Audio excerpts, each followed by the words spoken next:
Hey, good morning, church. Hope you guys are having a great morning so far. So as you know, we're starting the book of Ezekiel, and we went to Ezekiel 26 today. And so from Ezekiel chapter 25 to about chapter 31, we see a section of Ezekiel that is prophecies against different nations.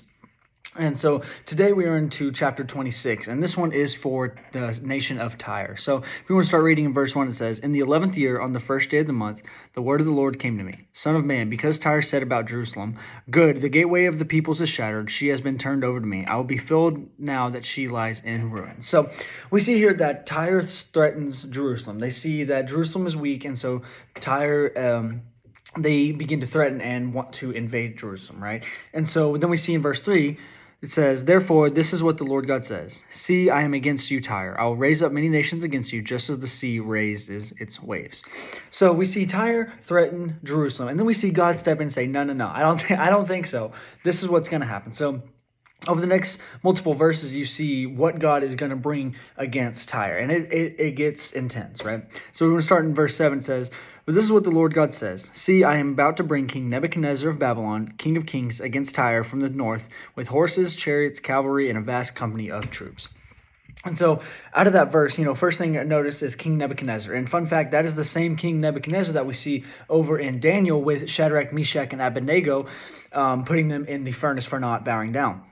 And so we know from our previous information that we know that King Nebuchadnezzar is evil and will do anything to destroy. And now we see God using that same person to come and destroy Tyre. So if we keep reading verse 8, it says, "He will slaughter your villages on the mainland with the sword. He will set up a siege works against you, and will build a ramp and raise a wall of shields against you." So from there until about verse 14, you see this awful punishment, all these things coming to happen against Tyre. It's going to be wiped out completely, right? And so, that's what we see for the first half of this chapter. So the second half is just kind of pronouncing the authority that Tyre had before God is going to step in. Verse 15 says, "This is what the Lord God says to Tyre.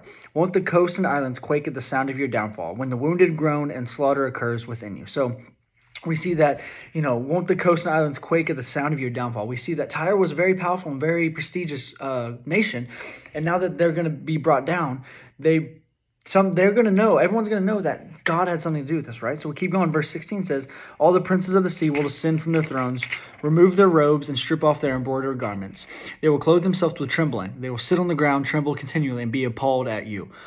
So they will see that Tyre was a very big and prominent nation, and now that they're going to be destroyed, completely wiped off, like it said, it's going to be completely wiped off. They see that God has something to do with this, right? And as you keep reading, verse 19 says, "For this is what the Lord God says, when I make you a ruined city like other deserted cities, when I raise up the deep against you so that the mighty waters cover you, then I will bring you down to be with those who descend to the pit, to the people of antiquity."